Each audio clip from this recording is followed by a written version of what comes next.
Donc, bonjour à tous. Comme d'habitude, on va regarder un peu la technique. Marina va juste regarder, et dites-moi en commentaire pour ceux qui vont nous rejoindre si on nous entend bien, on nous voit bien. Comme ça, si c'est bien, on peut commencer l'interview. Est-ce que ça fonctionne, Marina? Ouais, là on t'entend et on va voir si on entend aussi comme ça. Est-ce que tu peux parler du coup pour voir si on t'entend aussi? Comme ça, on va vérifier des deux côtés. Bonjour à tous. Bonjour à tous. Très heureuse d'être avec vous aujourd'hui. Donc, apparemment, ça fonctionne. Donc, on va pouvoir commencer l'interview. C'est super. Donc, on est très heureuse de faire cette interview avec toi. Aujourd'hui, ce matin pour toi et cet après-midi pour nous. et donc, on va peut-être te laisser te présenter si tu veux. Présenter un peu ton parcours, peut-être. Voilà, comment te... Voilà. Premièrement, j'ai envie de dire merci à vous deux. Vraiment, je suis très heureuse d'être avec vous aujourd'hui, puis partager, bien sûr, une partie de moi, mais grâce à vous. En tout cas, c'est ça. Premièrement, j'ai envie de vous dire merci. Et de votre présence aussi, quand je fais mes capsules et tout ça, vos commentaires. Moi, je suis une femme de relations. Alors, j'adore ça, vraiment, qu'on puisse vraiment, je pourrais dire,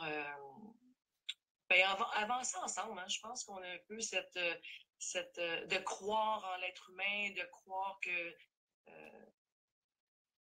la vie elle peut être aussi belle. Alors, c'est ça que vous m'inspirez aussi à travers ça. Alors, c'est ça, j'avais envie de commencer avec ça. Merci. Oui. Écoute, mon parcours professionnel, c'est sûr que moi, je suis dans le monde de la relation depuis plusieurs années, mais plutôt au niveau, je dirais, j'ai été artiste maquilleur pendant des années, alors c'est un autre monde, mais en relation quand même avec les femmes avec qui, je maquillais bien sûr. Et ça allait au-delà du maquillage. C'était vraiment d'établir une relation avec elles. Et j'ai remis à certains moments en question ce travail-là, parce que je me disais, est-ce que j'aide vraiment les gens et tout ça? Mais oui, parce que autant les femmes m'apportaient, autant moi je leur apportais. Il y avait une énergie qui circulait et j'en sortais grandi grâce à ces femmes-là aussi, parce que j'étais à leur écoute et on s'apportait entre eux. Il y avait une énergie qui circulait. Et bien, aujourd'hui, où j'en suis rendue par rapport à ça, je suis dans le monde de la formation. Alors, je forme les gens, oui, à être en meilleure relation avec soi. Et tout commence par ça, tu sais. Et c'est là un petit peu parce que je ne veux pas aller trop vite non plus, mais en ce moment, qu'est-ce qui fait que je suis maintenant aussi thérapeute en relation d'aide? Je dirais malheureusement à cause d'un drame, parce que là, je dirais environ 4 ans, c'est là que j'ai décidé de faire cette formation. Parce que je remettais cette formation qui était vraiment importante pour moi. Et je la remettais constamment. Des fois, c'était à cause, c'est sûr que c'est des sous quand même, c'est un investissement. Et je me disais, puis je me disais, est-ce que je vais vraiment faire une différence? Est-ce que c'est vraiment ça? Et finalement, le drame, c'est le papa de mes enfants qui est décédé maintenant, ça fait 4 ans, le 27 octobre 2013. Et Daniel, plus il s'approchait de la fin de sa vie, plus il voulait vivre. Et je suis un peu émue en ce moment de toucher à ça. Et moi, c'est venu réveiller ma pulsion de vie. C'est ça que ça le fait. C'est comme s'il y avait une phrase qui était entrée en moi et qui me disait, toi, Jocelyne, tu peux continuer. Tu vas continuer à vivre. Tu sais, c'est là que ça se passe. Tu sais, j'en ai des frissons là, en vous le partageant, mais la vie se passe en ce moment. Demain, on ne sait pas. Peut-être qu'il va être trop tard ou on ne sait pas demain. Fait que c'est ça, je suis tellement le groundé dans mon ici maintenant le plus possible. Je prends de savourer tous ces moments-là, là, j'ai envie. Et c'est ce cadeau-là que Daniel m'a offert. Ça, je dis malgré un drame, mais bon. Alors, c'est ça. Moi, je peux parler comme ça des heures, là, vous pouvez m'arrêter. C'est beau, en tout cas, ce cadeau qu'il t'a laissé. C'est beau.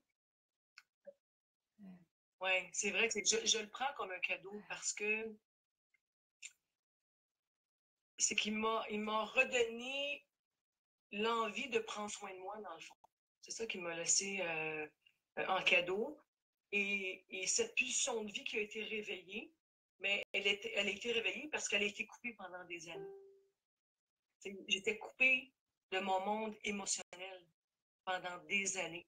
C'était pas conscient tout ça, hein? C'est pas conscient. C'est devenu conscient, oui, avec la formation et de toucher que, oh mon Dieu, j'étais vraiment coupée de mes émotions. Moi, le rationnel, là, était très, très fort. C'est la connaissance, je pouvais expliquer, raconter, mais complètement coupée de mes émotions. Pleurer pour moi, là, c'était quelque chose que je touchais rarement. Et c'est ça. Alors, c'est ça qui a fait que cette formation-là, vraiment, m'a apporté dans la première année à m'arrêter à contacter ce monde émotionnel-là. Parce que qui veut souffrir, dans le fond? On peut se poser la question. Hein? Il n'y a personne qui veut souffrir, mais ça fait partie de la vie.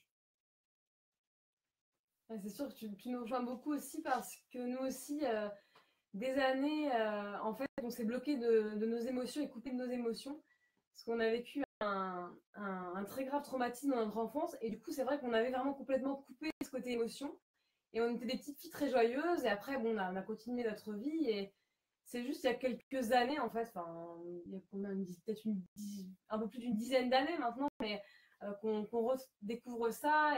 Mais jusqu'à ce qu'on ait 18 ans, en fait, c'est comme si notre vie avait commencé là, au moment où on a révélé notre traumatisme et on en a parlé. Et c'est vraiment ça, en fait, se couper de ses émotions. Et nous aussi, on pleurait rarement, pareil, et on s'était complètement coupé. Bon, après, c'est pas conscient, comme tu dis. Mais c'est bien d'en prendre conscience après, une fois qu'on travaille sur soi. Non, parce que quand on est dedans, c'est la survie. Hein? C'est un mécanisme qui se met en place pour se protéger. Et on peut dire des enfants qui vont s'isoler, il y en a d'autres qui vont s'activer, on va aller dans leur monde imaginaire. On a toutes sortes de façons où on va aller se réfugier d'une certaine façon pour ne pas toucher à cette souffrance. Et ça, c'est un instinct de survie. Et c'est pour ça que moi, j'ai envie de dire qu'à un moment donné, je le dis à 18 ans, vous avez pris soin de ça, vous avez pris conscience, c'est qu'on devient des adultes et on peut choisir. Moi, c'est ça que j'ai envie de partager, c'est qu'aujourd'hui, on peut choisir de ne plus continuer à souffrir ou à porter ces souffrances avec nous. C'est comme des valises qu'on traîne là, avec nous. Mais il s'agit de s'arrêter. Hein. On va en parler aussi, mais on peut choisir. Moi, c'est ça que j'ai envie. Ça me donne l'espoir de dire on peut choisir. On a du pouvoir sur ça, de s'arrêter puis de dire, ben regarde, aujourd'hui, c'est plus ça. Dans la réalité, c'est plus ça ce qui se passe finalement. T'sais. Alors, ben c'est ça. C'est sûr. Ben, faut que je revienne. Hein. Des fois, c'est ça mon. Je vais revenir moi aussi parce qu'on est tellement en accord que la discussion peut durer longtemps comme ça. Je pense que. Et donc, alors, pourquoi, de toute façon, on est en train d'en parler, donc ça tombe bien. Pourquoi est-ce si difficile de prendre soin de soi et comment est-ce qu'on peut être bienveillant avec soi-même? On est en train d'en parler, justement. Ouais.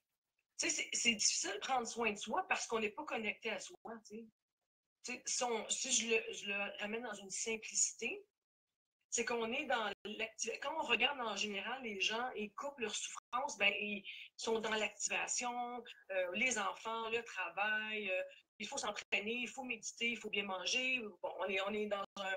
Quand je dis le il faut, là, souvent c'est ce mot-là qui fait que. Qui nous indique, je dirais. C'est comme un alarme qui peut dire qu'il faut que. Il n'y a personne qui oblige personne à rien. C'est de remettre que je choisis. Hein, ça donne une autre perspective. Mais je crois qu'on est habitué aussi jeune à être déconnecté de notre monde émotionnel ou à qui on est vraiment parce qu'on se fait dire constamment, soit par l'autorité, bon, peu importe, est-ce que c'est à l'école, les parents, ben, on se fait dire régulièrement, ben, arrête de pleurer, arrête de bouger, arrête de crier, arrête. Ah oui, c'est sûr. Tout ça, ben, fait qu'à un moment donné, on n'est plus nous-mêmes. On devient ce que les autres nous demandent d'être, d'une certaine façon. Mm. Et c'est pour ça que c'est difficile de prendre soin de soi. Et c'est pas si bien vu que ça, prendre soin de soi. C'est sûr. Tu sais, encore aujourd'hui, Ouais. si on l'entend, même de femme entre femmes, ou peu importe, de dire, mon Dieu, elle a des enfants, tout ça, elle devrait s'occuper de ses enfants au lieu d'aller s'entraîner ou au lieu de prendre soin d'elle, ou peu importe. On l'entend encore aujourd'hui dans nos discours, là. C'est quelque chose qui est ancré. Fait que prendre soin de soi, c'est un choix qui n'est pas si simple, dans le fond, j'ai envie de dire, parce que ça vient avec la culpabilité. Et oui, c'est ça. En général. Les deux, ils sont très, très, très près. Ouais. Ouais. Et bon, il y a cette question, une autre question que tu avais dit en lien avec celle-là, prendre soin de soi. Pourquoi est-ce si difficile de prendre soin de soi? Et tu as répondu, et comment être bienveillant avec soi-même? Ben oui. Ben bon, suite à ça, parce que premièrement, il faut être conscient de tout ça. Si on n'est pas conscient, on ne peut pas rien en faire. Mais être bienveillant, c'est de le faire dans l'amour de soi. C'est justement le il faut, là. Non, je le fais parce que je suis importante. Je suis importante. Quand je prends soin de moi, je me donne de l'importance. Je me vois, je me prends en considération. Et c'est sûr que tout ça ne se change pas en cliquant des doigts, mais un pas à la fois, de le faire avec douceur et avec amour de soi.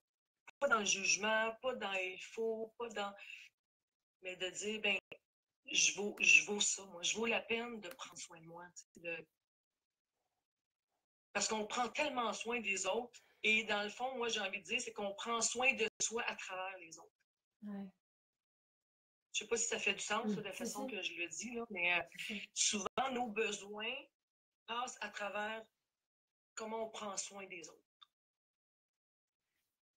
Ouais. Alors, c'est ça, c'est de se prendre en considération puis de s'aimer assez pour dire, ben gars, moi, j'ai le droit de prendre du temps pour moi, j'ai le droit de répondre à mes besoins aussi.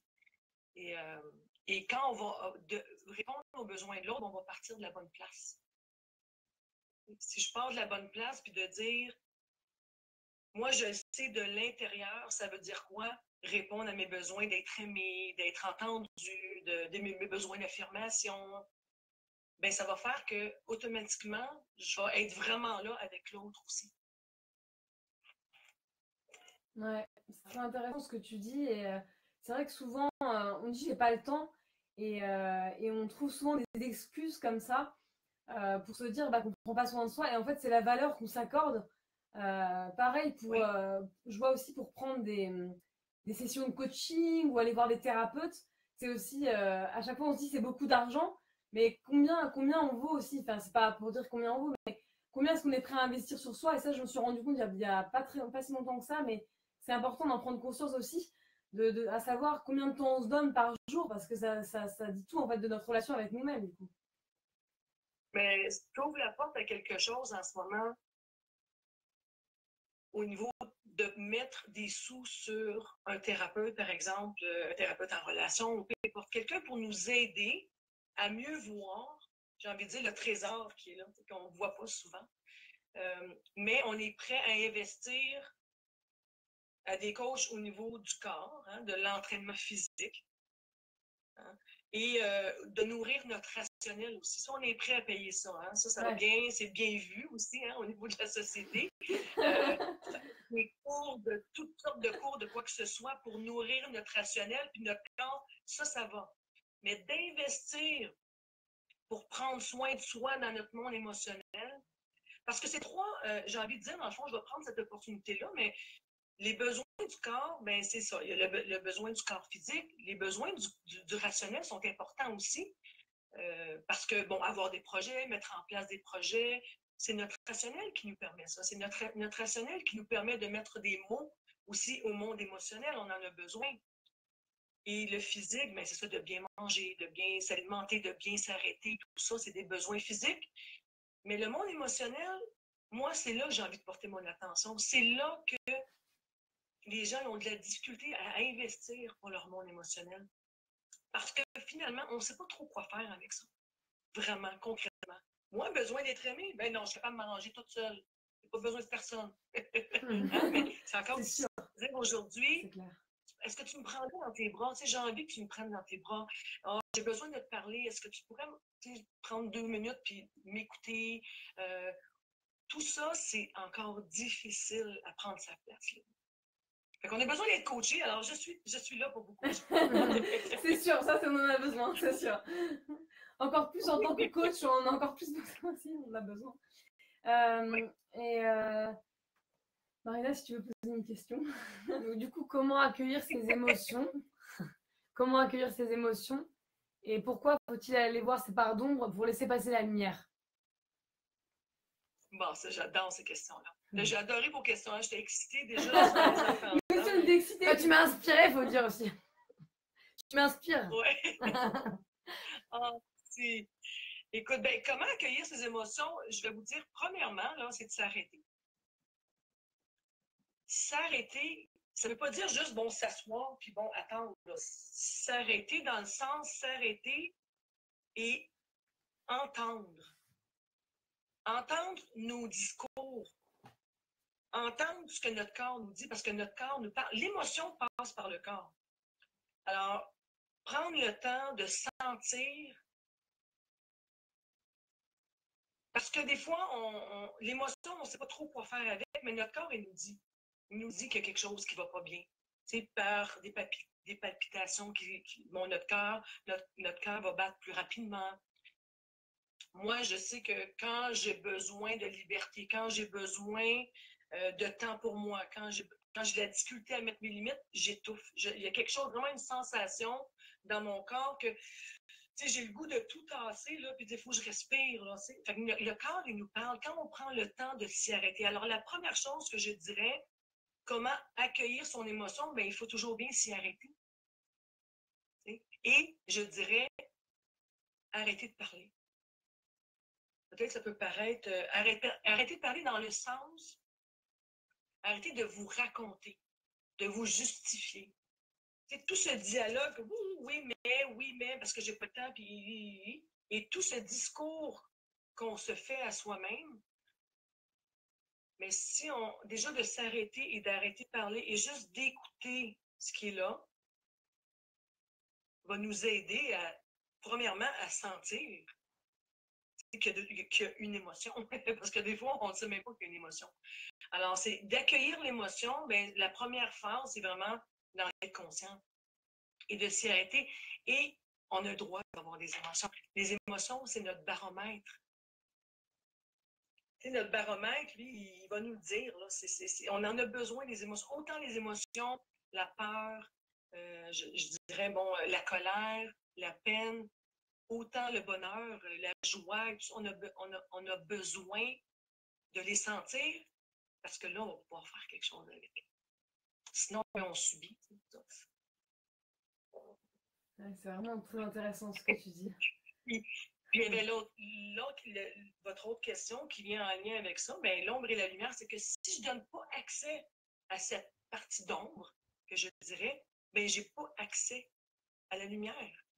Accès dans le sens que je peux la voir, oui. Je peux la voir, je peux la comprendre avec mon rationnel, mais je ne le sens pas de l'intérieur. Je ne sens pas le bon. Et moi, j'ai été des années à oh, wow, c'est beau, je suis capable, tu sais, je suis une fille intense, je suis capable de le dire. Mais aujourd'hui, je le sens. Tu sais, déjà, je vous parle, j'ai des frissons en vous le disant, je sens mon corps en même temps que je suis en relation avec vous.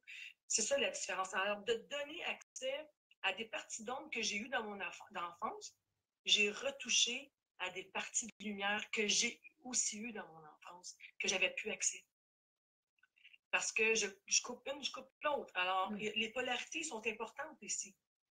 Alors, l'ombre et la lumière, ça fait partie jour et la nuit. Hein? C'est pas quelque chose qu'on peut changer. C'est des choses qui arrivent dans nos vies et de les accueillir, de leur donner une place. Parce qu'on a le droit. Ouais, ça me parle beaucoup ce que tu dis. Je suis assez émue, je ne sais pas pourquoi sur cette entrevue, mais je te le dis juste. Peut-être parce que tu me rejoins beaucoup aussi dans ce que tu dis. Et merci beaucoup pour tout ton partage, c'est vraiment très intéressant. Donc, on va continuer l'interview, mais que tu prennes ta place, que tu es ému, des fois, c'est ça la relation, tu sais, parce que ce que ça me permet, moi, en ce moment, c'est d'être sensible à toi. C'est ça aussi de quand j'ai accès à l'autre, parce que je vais prendre l'opportunité en ce moment de toi, tu as existé avec ça. Moi, ça me remplit, puis ça me donne le goût de donner de l'importance là-dedans aussi, puis que c'est ça la relation. C'est un échange, c'est une danse. Et quand on reste pris soi avec ça, l'autre n'a pas accès à ça. Et l'autre, ben, il ne sait pas où on est. Ouais. La seule personne qui sait où on est, c'est soi-même. Et souvent, ben, on reste seul avec ça. J'avais envie de prendre cette opportunité-là. Merci. Vive la relation. Est-ce que tu peux nous donner des astuces ou en tout cas nous parler de comment est-ce qu'on peut faire pour surmonter des épreuves difficiles? Qu'est-ce qu'on peut mettre en place? Je pensais notamment à des choses comme la gratitude, des choses comme ça. En tout cas, qu'est-ce que toi, tu peux nous donner comme conseil pour, lorsqu'on vit des choses difficiles? C'est vrai parce que tout le monde en vit. C'est vrai que la gratitude, ouais. C'est important. Tu sais. Mais moi, ce que j'ai envie de dire, premièrement, c'est des astuces. Premièrement, chaque personne va trouver ses astuces dans le sens où moi, je crois fondamentalement qu'on a tout en soi pour se faire du bien. Et ça fait partie. Il s'agit de s'y connecter. Il s'agit d'être dans l'expérience aussi pour pouvoir les voir, pour pouvoir les toucher, pour pouvoir les saisir de l'intérieur. Mais des astuces pour passer à travers l'épreuve, moi, je dirais que les épreuves, souvent, elles se font en relation. Hein. Souvent, on a été blessé en relation et ils vont se réparer en relation aussi. Alors, moi, je dirais la première chose, c'est de ne pas rester seul avec ça. Dans les épreuves, il faut savoir bien s'entourer de gens qui vont nous prendre où on est dans notre difficulté, dans ce qu'on vit en ce moment. Parce que vous le savez sûrement, les gens autour de nous, les gens qui sont proches, ils ne veulent pas nous voir souffrir. Ouais. Et le premier réflexe, c'est nous trouver une solution. Ça, c'est sûr. Hein? Alors, ils veulent pas qu'on ait de la peine, ils veulent pas nous voir souffrir. Alors c'est ça, c'est de savoir s'entourer avec des gens qui vont pouvoir nous entendre, qui vont pouvoir nous prendre où on est. Sans avoir de solution. C'est pas ça qu'on a besoin à ce moment-là quand on vit des épreuves. On a besoin juste d'être entendu dans ce qui est là pour nous. Puis souvent, ben, c'est ça qui est difficile pour les proches, pour les gens qui nous aiment, les gens qui veulent pas qu'on souffre finalement. Alors, c'est vraiment de prendre le temps de s'en occuper avec quelqu'un qui va pouvoir le faire. Et pour laisser de la place à cette épreuve, laisser de la place à ce qu'on vit en lien avec cette épreuve, j'ai envie de dire surtout. On a le droit d'avoir de la peine, on a le droit d'être en colère, on a le droit, peu importe le temps, plus on va donner de l'espace à ça, plus on va donner de l'importance à ce qu'on vit, mais plus on va pouvoir trouver des façons pour se faire du bien à travers ça. Merci. Pourquoi est-ce qu'on a du mal à recevoir des compliments de la part des autres, mais à recevoir en général, c'est quelque chose qui, moi, personnellement, aussi me parle beaucoup parce que j'ai eu beaucoup de mal à recevoir. Enfin, j'ai donné beaucoup et avec Marina, on a toujours beaucoup donné parce que dans nos relations, c'était souvent nous qui allions, dès qu'il y avait quelqu'un qui allait pas bien, on allait s'occuper, trop d'ailleurs, mais en tout cas, des autres. Et donc recevoir, ouais, comment ça se passe. Je m'intéresse beaucoup à ça en ce moment, de savoir comment on peut recevoir. Et voilà. Ben, tu le dis déjà en posant la question, c'est que c'est bien vu de donner. Encore là, d'aider l'autre, d'aider son prochain. Bon, de ça, là, c'est... et de recevoir, c'est pas quelque chose qui a été mis de l'avant. De recevoir, c'est comme si, non, on donne. Hein. C'est vraiment l'énergie est portée sur donner. Mais de recevoir, il faut que soi-même, on ait cette capacité à recevoir. Hein, tu disais tantôt, tu as de la difficulté toi-même à recevoir. Qu'est-ce qui fait que tu as de la difficulté à recevoir? Ça, bon, ce serait une chose qu'on pourrait regarder et aller plus loin. Mais nous-mêmes, premièrement, il faut être capable de voir qui on est en tant que personne, qui quelles sont nos forces à nous pour les entendre de l'autre. Parce que, bon, ça peut être de donner matériellement ou de donner du temps. Mais il y a des gens, exemple, qui nous donnent un compliment, par exemple. Oh, wow, tu es vraiment une personne généreuse. Ben non, non, c'est normal. De prendre ça, ça fait premièrement en sorte, moi, je trouve que la personne qui donne, c'est qu'on lui coupe son plaisir, premièrement, de nous donner ce compliment. C'est important de recevoir ce que l'autre est en train de nous dire. Parce que souvent, quand on ne le reçoit pas, c'est qu'on ne le voit pas soi-même. On ne prend pas le temps de dire, ben oui, je porte ça, moi. Ben oui, je suis une personne généreuse. Je suis une personne aimante. Je suis une personne sécurisante. Je suis une personne qui aime écouter l'autre. Et quand l'autre nous dit, ben on ne le prend pas parce qu'on ne prend pas le temps soi-même de se voir là-dedans. Je trouve que les gens, en général, ils prennent, ah ben non, c'est normal, je suis comme ça. Mais c'est une force quand même. C'est une qualité quand même. Et tout doucement, et ça ne se fait pas en cliquant des doigts non plus, mais quand quelqu'un nous donne quelque chose, dit, ben merci. Même si ça ne passe pas au complet au début, là, ça va peut-être rentrer jusqu'ici. Puis d'apprendre à le faire descendre jusqu'au cœur, j'ai envie de dire, parce que vous êtes des filles généreuses, vous êtes des filles, tu sais, à toutes les matins, je vous vois là, vos rituels, puis de donner, puis... Mais de recevoir, c'est nourrissant aussi. Ça fait du bien de recevoir, puis soi-même d'être capable de l'amener au niveau de notre cœur, de dire, ben oui, je suis ça, moi. Merci. Mais des fois, au début, ça fait comme si j'essaie de trouver le mot, on a des expressions au Québec, des fois, prétentieux, j'ai envie de dire. Ah oui. C'est prétentieux de dire, ben oui, c'est vrai, tu sais. C'est vrai que je supporte ça. Moi, c'est quelque chose que j'ai dû apprendre. Et que des fois, ça passe pas, puis c'est correct. C'est dire, je sais pas, je le sens pas aujourd'hui, moi, en ce moment. Tu me dis ça, puis c'est pas ça que je vis en ce moment, je le vois pas, mais j'entends ce que tu me dis. Mais ça veut pas dire que ça va rentrer. C'est ça d'être authentique aussi. Hein? D'être authentique avec soi, c'est de dire, ben oui, je porte ça, ou non, je porte pas ça, ou en ce moment, ben je le vibre pas, je le sens pas en ce moment. C'est ça l'authenticité aussi. Ouais. Mais ça se travaille. Et c'est dur aussi quand on dit des choses négatives ou des critiques aussi de prendre, c'est difficile aussi, je pense à ça, mais... Ben, moi, j'ai envie de vous dire, c'est que le jugement fait partie... Tu sais, j'ai envie de dire, là, les gens vont dire, je l'entends. Oh non, moi, je juge jamais. Mais moi, je ne crois pas ça, personnellement. Non. Je ne crois pas ça. De dire que c'est beau, c'en est un jugement.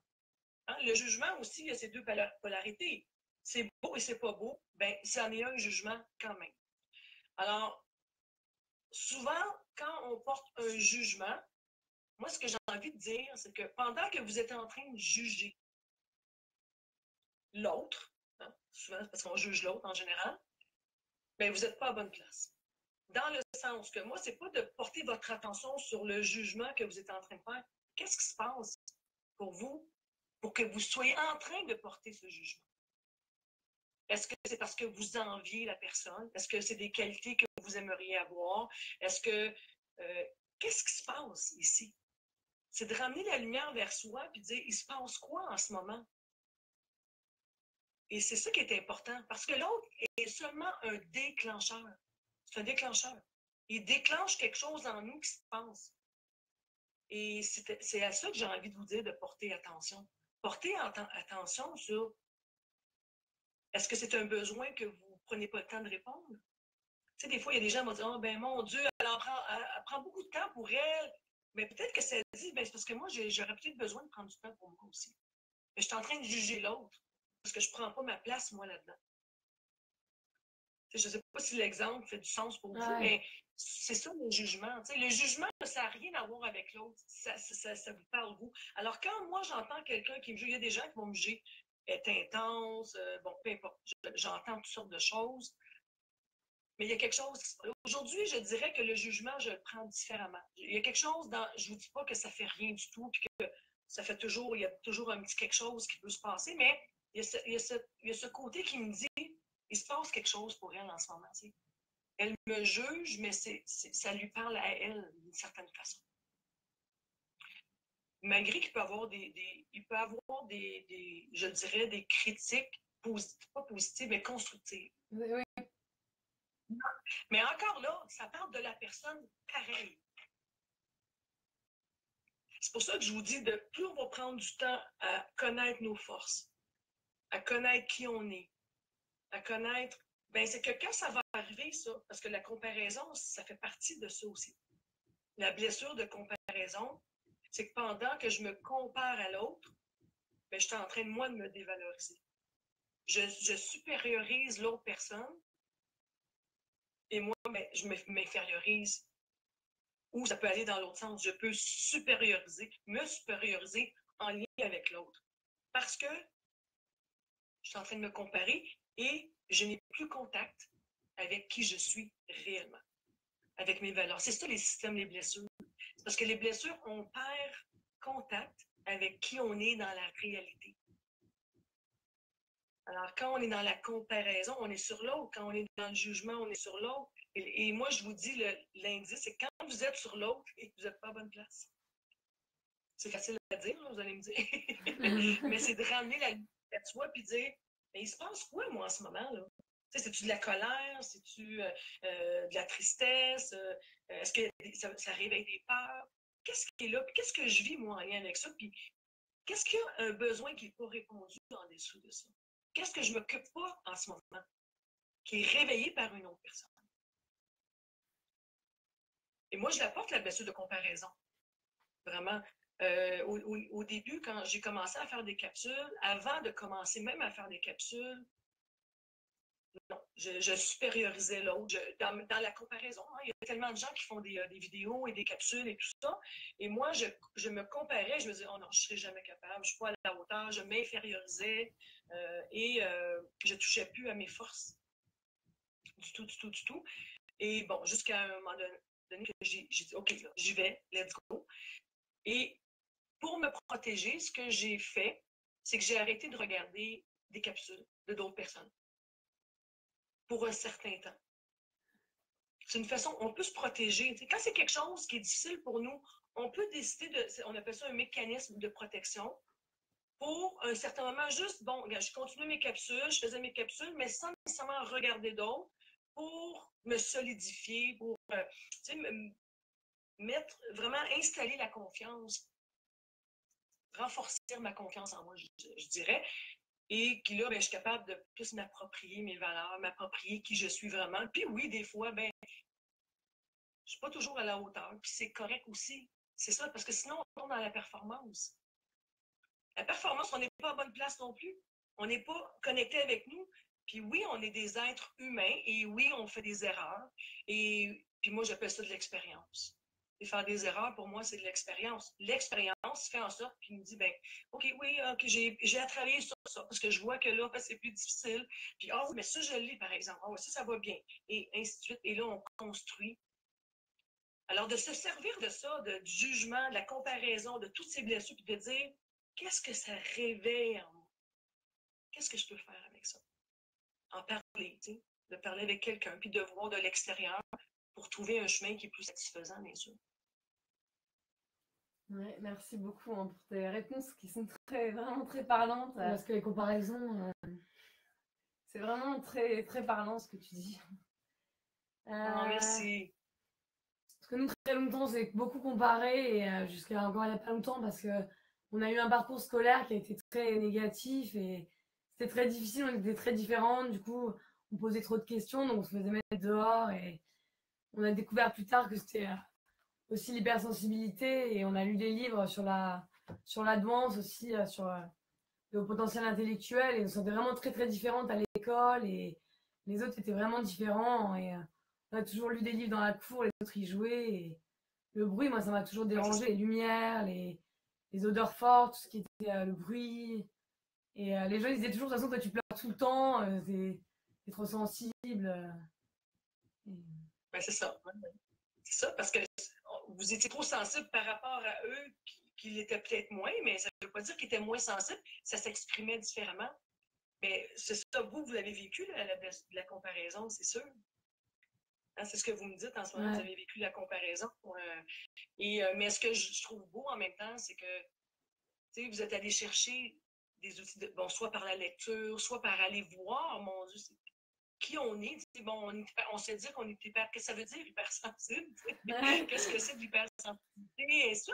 Alors, il y a des gens qui vont rester isolés avec ça pendant des années. Là. Fait que c'est une force que vous avez en ce moment de dire, ben, je vais aller, même à 18 ans, vous avez dit, on est allé consulter. On a été. Non, mais en tout cas, on a beaucoup travaillé sur nous-mêmes. On a été à des séminaires. On a beaucoup lu aussi. On a fait pas mal de choses. Mais en tout cas, et là, on continue à. Mais maintenant aussi, on se rapproche aussi de personnes, de travail énergétique. On a fait de la méditation de pleine conscience aussi. On a fait.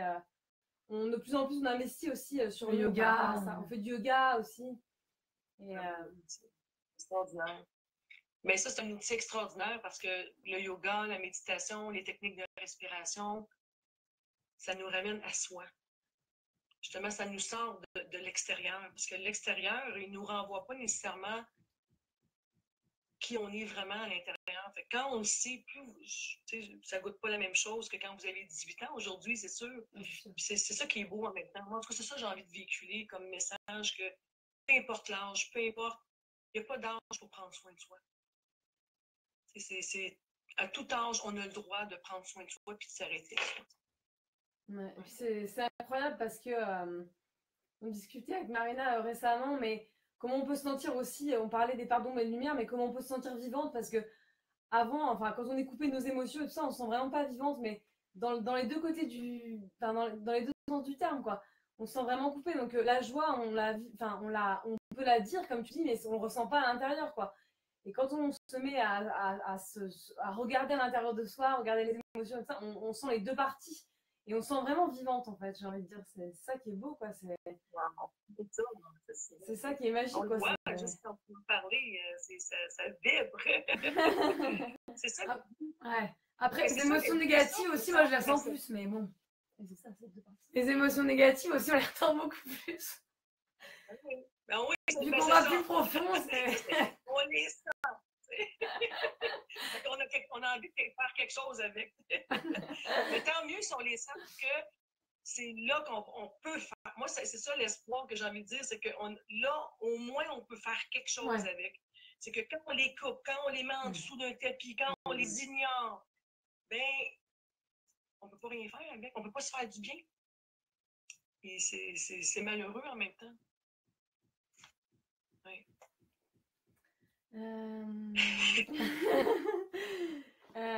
Est-ce que tu peux partager avec nous une citation parce que j'aime tellement tes lives Facebook aussi, t'es vraiment super inspirant et je trouve que ton concept il est vraiment super avec ces citations comme ça que tu nous expliques. C'est vraiment très parlant, ça me parle beaucoup en tout cas et je voulais que tu partages une citation que tu aimes bien et que tu nous en parles parce que j'aime bien quand tu en parles, je trouve que c'est très inspirant. Oui, pour mettre en lumière les gens qui nous écoutent, c'est que les citations, c'est une amie qui m'a remis, ça s'appelle Un petit pot de bonheur avec 365 citations, une amie que j'adore, Louise. Et elle m'a remis ça, puis je me suis dit, qu'est-ce que je pourrais faire avec ça? Il y a quelque chose qui mijotait. Et je me suis vue dire que je ne les ferais pas à chaque jour, moi-même avec moi-même. Je me voyais me lâcher au cours de cette année et j'ai décidé de le faire en live à chaque jour. Là, c'est sûr, des fois, c'est aux 3 jours, 2 jours, tout dépend de mon horaire, mais je suis rendue à 151 citations que j'ai fait et je pars d'une citation et ce que ça me fait vibrer, et j'adore ça. C'est la relation avec les gens aussi, d'échanger. C'est sûr qu'il y a plusieurs citations. Il y en a qui me dérangent, il y en a qui me déclenchent, il y en a qui. Il y en a qui je ressens rien. Et c'est ça d'être vrai avec les gens, de dire, ben moi, celle-là, elle ne me parle pas beaucoup. Vous, qu'est-ce que ça vous réveille, et ainsi de suite. Puis c'est ça qui est le fun, parce qu'il y a des gens qui vont m'amener leur vision, et ça fait, ben, regarde, ça, je n'avais pas vu ça. Fait que c'est ça qui est le fun, l'échange aussi. Ça nous fait amener dans différentes. Et c'est pour ça que je fais ça, les citations. Entre autres. Et je dirais, ben, j'ai une citation, moi, là, avec moi. que j'ai inventé. Encore mieux alors. Ma création. Non, mais super. Ce que j'ai envie de dire là, avec tout ce que je fais en ce moment en tant que thérapeute en relation d'aide, c'est une citation que j'aime beaucoup, c'est « Surtout, ne changez rien ».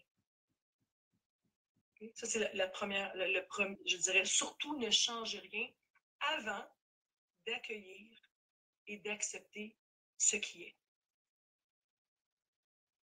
Parce qu'on est dans un monde de vouloir tout transformer. On transforme, on change. On est impatient, OK, on change ça. On n'est pas tolérant, on n'est pas... Et de vouloir changer sans accueillir qui on est réellement, on n'est pas dans l'amour de soi là, quand on veut changer, c'est parce qu'on est dans l'extérieur. C'est-à-dire que moi, ben oui, moi, je suis une femme impatiente. Je suis une femme spontanée, mais l'impatience, des fois, elle vient aussi avec. C'est comme ensemble. Mais je m'accueille de plus en plus là-dedans. Mais oui. Mais je ne suis pas tout le temps, par exemple, impatiente. Tu vois, ça permet de récupérer l'autre polarité qu'à certains moments, je suis une femme patiente, mais dans certaines sphères de ma vie, je suis impatiente. Et d'accueillir ça, ben là, on peut commencer à dire ben, que je vais essayer de voir qu'est-ce que je peux faire pour améliorer les choses. Fait que ça, c'en est une citation de moi, mais non, je vais en dire une quand même qui m'exprime. Ben, si on a le temps, est-ce qu'on a le temps? Ben oui, on a le temps. Hein. Oui, on a le temps. Alors, une que j'aime beaucoup, si tu n'aimes pas où tu es, bouge, tu n'es pas un arbre. Je l'adore, celle-là. Tu sais, parce qu'il y a beaucoup d'espoir, je trouve, dans cette citation. Il y a beaucoup d'espoir que oui, les choses peuvent changer, oui, les choses peuvent être mieux. Tu sais, on a une expression, nous, on est bien dans nos vieilles pantoufles. Je ne sais pas si vous avez cette expression-là, ben, peut-être d'une autre façon. Mais nos vieilles pantoufles, là, ça ne veut pas dire qu'elles sont confortables. On est plus confortable dans nos vieilles pantoufles. Là. Mais c'est une forme de sécurité. Mais oui, on peut en avoir des meilleures pantoufles. Oui, on peut avoir une meilleure vie. Oui, on peut avoir des meilleurs chemins. C'est possible. Moi, ça me donne plein d'espoir, cette citation-là. La vie change. La vie change constamment. Si on regarde la nature, si on se disait, ben, ça sera toujours l'été, ben oui, mais ça se peut pas, ça, toujours l'été. Puis ça se peut pas toujours l'hiver, puis il y a les 4 saisons, puis on ne peut pas changer ça. On n'a pas de contrôle là-dessus. On a du contrôle à changer comment on voit la situation. Qu'est-ce qu'on peut faire pour avoir du plaisir là-dedans, pour que ça soit plus rassasiant pour soi. Merci. Merci beaucoup. C'était une très belle interview. Je suis toujours aussi émue. Quoi, C'est la première fois que ça me fait ça dans une interview, mais j'aime beaucoup ce que tu fais et j'aime beaucoup ton authenticité et c'est vraiment très intéressant tout ce que tu as partagé avec nous. Merci beaucoup.